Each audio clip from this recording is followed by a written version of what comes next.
Don't forget to sign up for our free resource from our favorite positive reinforcement dog trainer, Irit Bloom. You can simply go to thisispawprint.com/ask.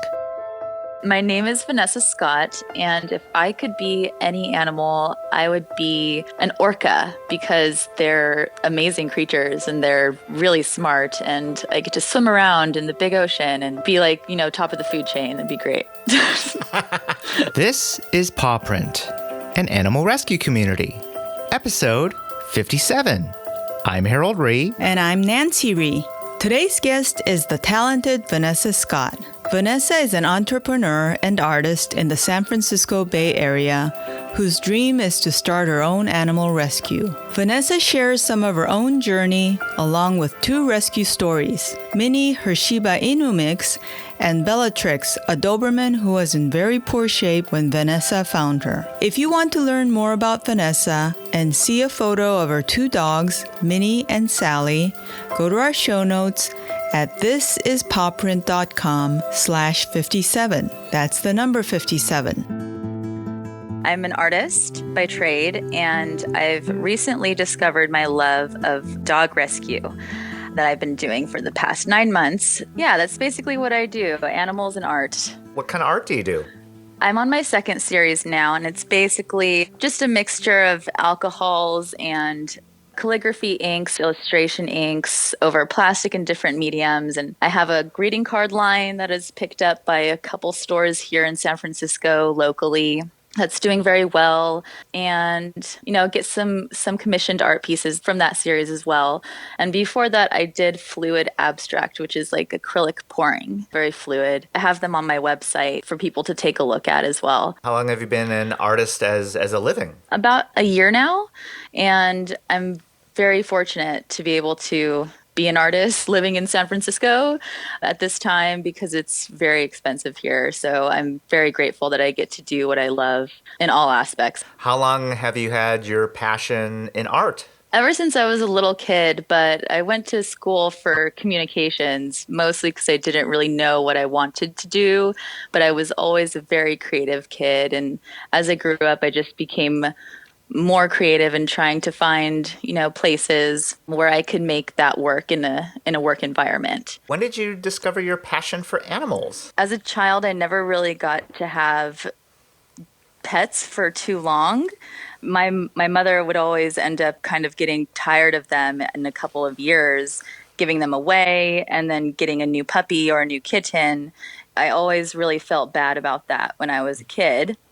So as an adult now, I make sure to have pets responsibly because I really do care for them, and I've always kind of thought from their perspective and their point of view. Any animals in your own life that have really inspired you? My current dog, Minnie, she is amazing. She's a Shiba Inu mix, and she totally changed my life about 2 years ago. Totally changed everything about the track I was on career-wise, the industry I was working in, everything. And she's the start of all of this, of all the dog stuff, all the rescue stuff. It's all because of her. I had found her about 2 years ago, 10 days before my birthday. We're coming up on our anniversary. I found her on May 15th. And she was a tiny little puppy, about 5 weeks old, and I found her in downtown San Jose in a parking garage. And when I caught her, I picked her up and I held her, and she was just the tiniest little fluff ball that I have ever seen. Just so cute, so dirty. Held her really close to my chest, and I was walking back to the car, and I felt her just sigh, like a sigh of relief, and I was like, oh, girl, you did not just do that because, okay, it's on. And since that day, we've just been inseparable. And at the time, I was working on my own startup. I used to be in tech, doing wearable technology startups. And then I was working on my own company, which was a mobile application company. I was just drowning in work and drowning in stress and crazy, like 20-hour days every single day.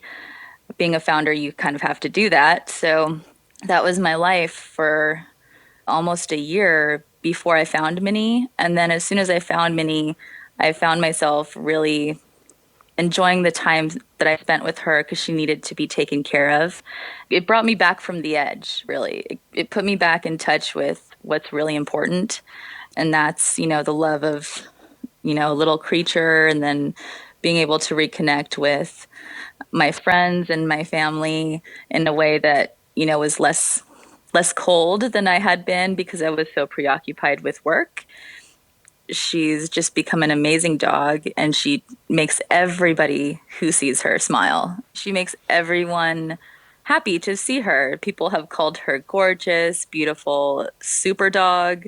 It's kind of insane how many people she brings joy to on a daily basis. She's my spirit animal for sure. Or what is it? Life dog or spirit dog, or I'm not sure exactly what the term is. I think it's like life dog, spirit dog, heart dog. I mean, I've heard various terms. My boyfriend, who is Jordanian and never grew up in a house that had pets, he also was just completely transformed by her. His love for her has just grown, and he may be slightly more obsessed than I am, and he helps me out with my animal rescue, and he loves them. He loves them so much. Right. Going back to that typical San Francisco, Silicon Valley story, trying your hand, what made you think you needed to make a change? I didn't. That's the thing, is that I didn't. I wasn't looking for a change. The night that I found her, like she just brought it. After things did start to change and I pulled away from the stress of work and building this company pretty much with only one other person, I started to realize, like, whoa, I just got pulled back from the edge. My family and my boyfriend and my friends were like, yeah, we haven't seen you in a long time. How have you been? My only response could be, well, not that great, but I'm hanging in there. It's just so much stress to build something new. And tech is, of course, a very Silicon Valley thing to do. It's just, the motives behind it, I've actually found it can still apply to what I'm doing now with animal rescue and building something new of my own for reasons that I think are important. What sort of direction are you going into now? My ultimate goal is to eventually be able to have my own dog rescue, and I want to have it be focused on the Central Valley high kill shelters and getting the dogs that are there at those shelters out of the Central Valley and to places that they have a chance of being adopted. The overpopulation problem, I'm sure, as you know, is insane down there, just because the spay and neuter programs are not really well advertised, or just the culture in Central Valley is just different. And it takes money to take these dogs from Central Valley and send them to places like Oregon or Colorado, Utah, even here in the Bay Area. For whatever reason, there just is not a lot of, from what I've seen, resources or focus on getting the resources and funding to those high kill shelters for transports. As I'd like to see, there just isn't that much that I found, and that saves lives. The spay and neuter didn't happen, so now we have all these dogs, and what are we going to do with them? We're going to send them to places where they can find a home, or we leave them there, and I don't want to leave them there anymore. I just I want to be able to see them have the chance that they deserve, and they just don't have the chance down there. Living in San Francisco versus the Central Valley, sometimes it can feel almost like two different worlds. How did you sort of find, or how did it spark your own interest finding all these dogs in the Central Valley? Minnie, amazing as she is super codependent, and she would follow me around constantly, just whining for my attention and wanting to play when I had other things I needed to do. So I was like, I need to get a foster dog. I need to get a foster dog to keep Minnie company so she can have a friend to play with, so she can kind of get off my back a little bit. So I looked online for some Central Valley shelters and to be part of their foster program, and I found FMAS. It's a nonprofit organization, and it stands for Friends of Madeira Animal Shelter. Madera's like right outside of Fresno. They had their foster coordinator located here in the Bay Area.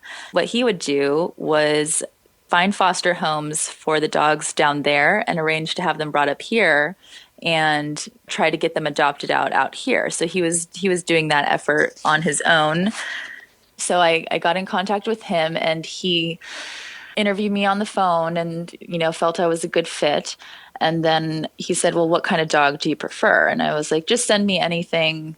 Just send me the next on the list to be put down. Just send me the next one. And he said, okay. So we made arrangements to meet a couple days later. We met in South Bay. I was in Campbell at the time. He brings out this skinny, kind of gremlin-looking little white Chihuahua who had a kind of deformed back leg. It would just, the bones didn't grow together right, so it had a weird walk, and it just was not very, it was not a pretty little cute doggy, I would say, and just very, very skinny. Huh. And I had never really liked Chihuahuas too much, just because I didn't have the experience with them.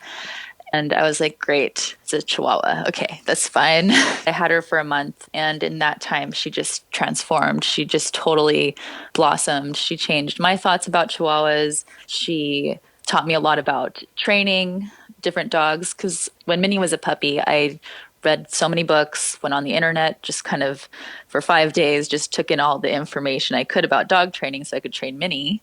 And that worked out wonderfully. And then I had to kind of take a different approach with Chica, was her name. Huh. Little white doggy.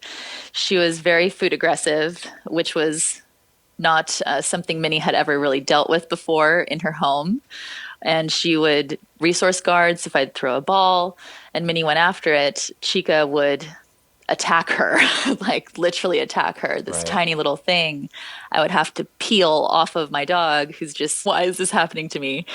So that period lasted for about 2 weeks. And then the last 2 weeks, they bonded incredibly fast. They were just inseparable. Minnie loved her. She loved being with us. She was just the sweetest thing. She fattened up.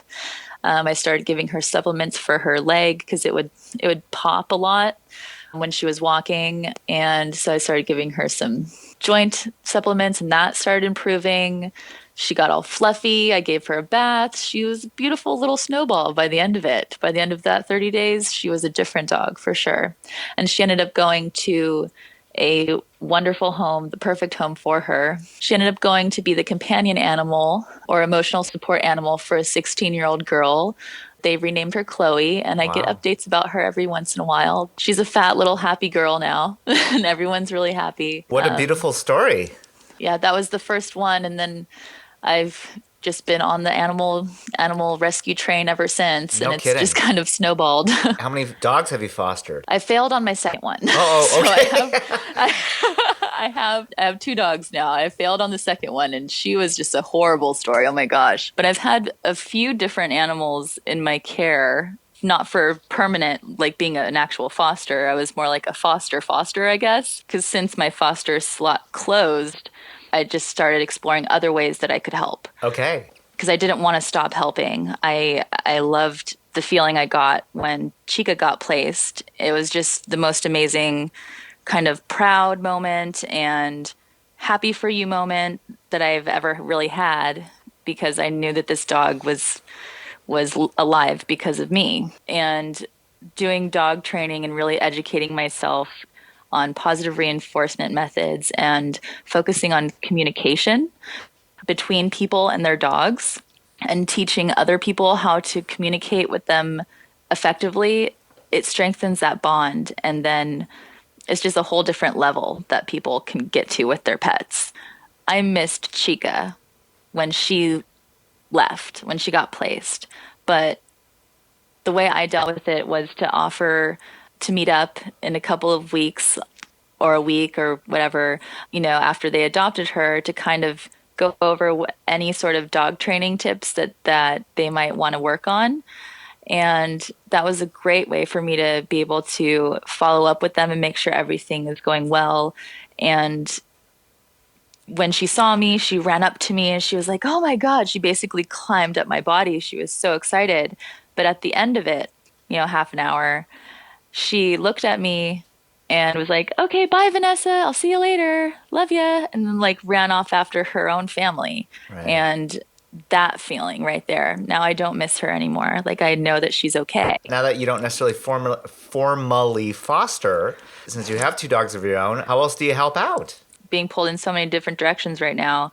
So on the road to actually getting my own rescue set up, I've been working with the Madeira Shelter, FMAS, that nonprofit I mentioned earlier, and I helped build their foster network here in the Bay Area with the help of that other volunteer.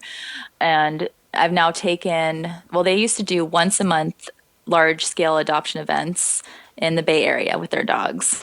Now I do an adoption event every weekend with a small group of dogs, and I take the foster dogs that are here in the Bay Area and I take them to an event every weekend. So we have a steady flow of adoption events, dogs coming through, and the dogs from down in Madeira can now be put in the open foster slots up here in the Bay Area. And we have our central store that we do adoption events at and has the foster program that we launched in an effort to save more dogs in San Mateo. If anyone's interested in fostering, San Mateo PetSmart is definitely the place to go. Sign up for the foster program where we set you up, make sure you're off to the right foot, give you a great dog, and then do free dog training workshops in-house after the Saturday adoption event. So that's been going really well. If I couldn't get any busier, is I got a call from the Modesto shelter, which is about half the distance drive. It's like an hour and a half from San Francisco.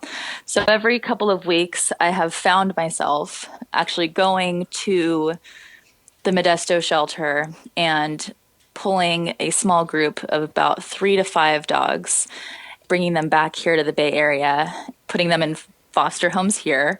Modesto is a very high kill shelter too, and I like the fact that it's actually drivable. I can go there and back in the same day. Yeah, it's a day trip, right? Yeah, whereas Madeira is like 3 hours away. So that's a 6-hour round trip. Right. It's too much. Yeah. It's a little too much.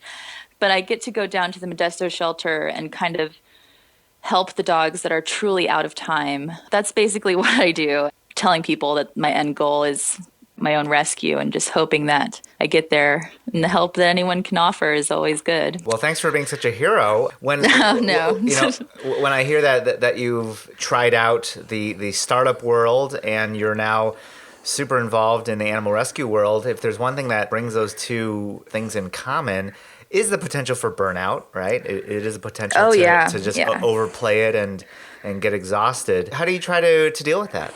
Burnout is, from what I've heard, is just this huge factor that a lot of people in rescue experience. And with me, maybe I'm just wired a little differently. It took Minnie to save me from my last startup because I didn't know that I was in it so much. To me, it's just when something's important, you just don't give up. You just keep going. And I've seen some really terrible things that have happened to some of these animals. And I've seen other volunteers that were with me that day say, "No more, I don't want to do this anymore." But because I stuck around, I saw the difference that I made, and it turned out not so bad. And I don't see myself really burning out. I see myself maybe slowing down sometimes, maybe revving up sometimes, but I know that these animals need me, and I know that the work that I'm doing does make a difference. So there's just absolutely no way that I can stop it if I still have that drive in me. We're talking to Vanessa Schott, really just some wonderful stories. Why do you think you do what you do? Because I love them. They're just so cute. They're just so sweet, and they can't really control what happens to them in this world that we as humans have built. They're just loving creatures that make people happy. They create these great memories for us as children. And when we're sick, they're there and they help us feel better. When things are not going well, they're there and they help us smile again. And that's why I do what I do. A dog can often love you in a way that unfortunately a human can't, right? Oh, yeah. It's purely unconditional. They have no agenda. Like, what you see is what you get. They want a cookie, give them the cookie, and they'll love you forever. It's they don't have any other predispositions or agendas or anything. They just want to hang out with you. Seeing an animal not having a great life that it deserves and suffering in any sort of way is something that I can't stand around and not do something. I was on a road trip down to Madeira to pick up a ex-fighting dog named Buddy and bring him up to the Bay Area for a foster. We get to Madeira and I meet Buddy. He's very sweet, best pit bull ever, scars all over him, sweetest disposition ever. So I told him, okay, Buddy, let's go. Get up and go. So I went out front. There's a parking lot in the front of the shelter. And as I'm out there, I see this pickup truck with this Doberman, big Doberman, pull up, and a father and son get out and they go inside. And I'm looking at this dog and she looks very skinny. So I walk over to the truck and I, have some treats in my hand and, no one really do this. Don't approach a random Doberman, but just because I'm a little out there, just followed what I felt was right to do. And I offered her some treats and she ate them. And upon closer inspection, I saw that her paws were, all four of them, about 3 times their normal size. She was severely emaciated. Her paws were just huge, inflamed, bleeding, looked to be very, very, very painful. And she was tied in the back of the truck with no collar, but just by a rope. I hope that they're surrendering this dog because they're not taking good care of this dog. They come back out and I ask them, is this your dog? Are you trying to surrender it? The father didn't speak English. So the son told me that the dog's name was BB and that his family was making him give her to the shelter, but the shelter was full, so they turned them away. In Central Valley, a lot of people dump their animals or just let them go. And I knew if that happened to this dog, then she was not going to make it. I told them I would take the dog, that I'll take her and I'll figure something out. So after about half an hour, I made arrangements for the other dogs I was supposed to be taking back with me to the Bay Area that day, which was Buddy, the pit bull, who was another special project dog. Had to make the arrangements to figure that whole thing out and got them sent up the following Monday on a cat run. But I needed to take this Doberman. So I got the Doberman and I put her in the back of my car and the poor thing couldn't even walk and she was just so skinny. But the whole way she was just wiggling around in the back, trying to put her head on the middle console of the car just to nuzzle my arm. And Dobermans are very loyal dogs. And she just kind of jumped out of that truck with her feet in that condition and jumped into the back of my car like, I'm ready to go. So I'm driving back to San Francisco with this giant dog just laid out in the back of my car. I have no idea what I'm going to do with her. I know I took her to the SPCA and housed her there overnight, gave her fluids, painkillers, made sure she was comfortable. It was like $600 of treatment, minimal treatment a night. Well, I can do this one night, I feel, but what am I going to do the next after that? I had sent out a bunch of emails and made a bunch of calls to all the rescues that I could. And then the next morning when I woke up, I was getting ready to pick her up. And at this point, I had named her Bellatrix because I'm a huge Harry Potter fan. And she just looked so badass with those ears and just gorgeous. So I was set to pick up Bellatrix from the SPCA. And I got a call from this woman, Dana Johnson, from Northern California Doberman Rescue. She's located about 3.5 hours north of here in Red Bluff, and she specializes only in Dobermans. She had heard about what happened with Bellatrix, and she thought it was worth giving me a call to see what I had. out of concern for the dog, not necessarily to take into her rescue, but to see what we could work out. And so after about half an hour of talking with her, and this woman has been doing this for 30 years, I think, maybe even more than that, specializing in training Dobermans and adopting them out and rehabilitating them. She's just a Doberman expert. And she just so happened to have one open kennel at the time. And she's one of the three. I think there's only 3 Doberman AKC certified, nationally registered Doberman rescues in the state of California. Huh. And she had one open kennel at the time. So she said, okay, fine. If you get her up here, I'll take a look at her, but I'm not guaranteeing she's coming in. I said, okay. So the next day I picked her up, and then I drove all the way up to Red Bluff, another 3.5 hours after the day before finding her, driving from 3.5 hours down south. And she took one look at her and she said, okay, I'll take her, put her in the kennel. And she's still healing. She's still up in Red Bluff with Dana, and this is about 2 months ago.